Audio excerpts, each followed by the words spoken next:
Hi, my name is Easton Lewis, and today I'll be discussing Chapter 1, which is Critical Thinking and Legal Reasoning. At the beginning of this chapter, it discusses the importance of critical thinking and how this process is used and required in order to be successful in business.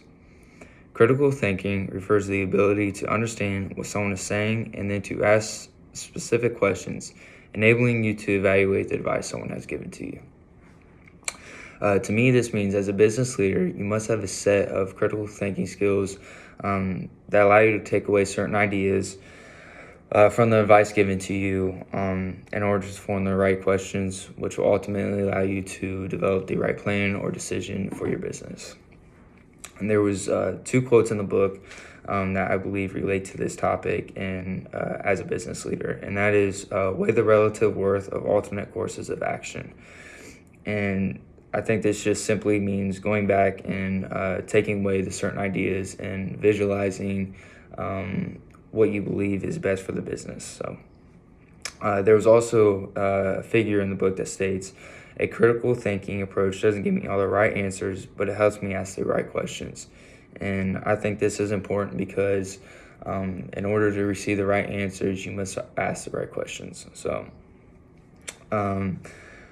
So the book goes on to the legal reasoning, and to discuss the legal reasoning, it introduces the critical thinking model. And the critical thinking model is simply just a group of questions formed during a case that the judges use to evaluate and process when dealing with an issue. And question one of the critical thinking model is what is the issue? What are the facts? And the facts are the building process of the legal process to resolve an issue, which leads to question two, which is what is the issue? And the issue is the legal conflict between parties. Question three goes on to ask, what are the reasons and conclusions? And reasoning and conclusions is part of the legal process where the issue is explained and provided to support a conclusion. Question four is, what are the relevant rules of law? The rules of law is when the court evaluates the reasonings from the parties and compares with past cases with similar facts. I thought this was very interesting because I never knew that the court did that or was able to do that. So that was an interesting fact. And then question five is, does a legal argument contain significant ambiguity? I hope I didn't butcher that, but that simply means any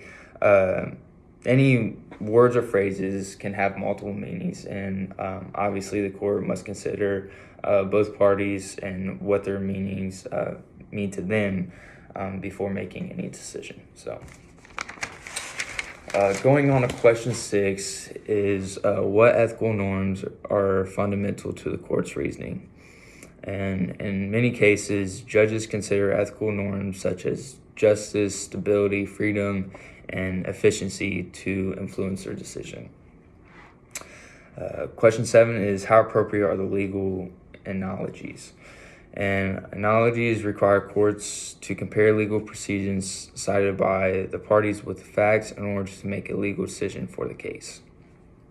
And then the final question is there any relevant missing information? And obviously the court just needs to search for any information that's left out before making their final decision.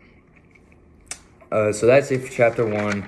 It was really interesting learning about the critical thinking and how business leaders form their certain methods to go about it, because and I hope to one day be a business leader myself. So learning how important critical thinking is, it was very eye-opening and interesting. So I'm excited to learn more about critical thinking and then chapter two itself. So thank you.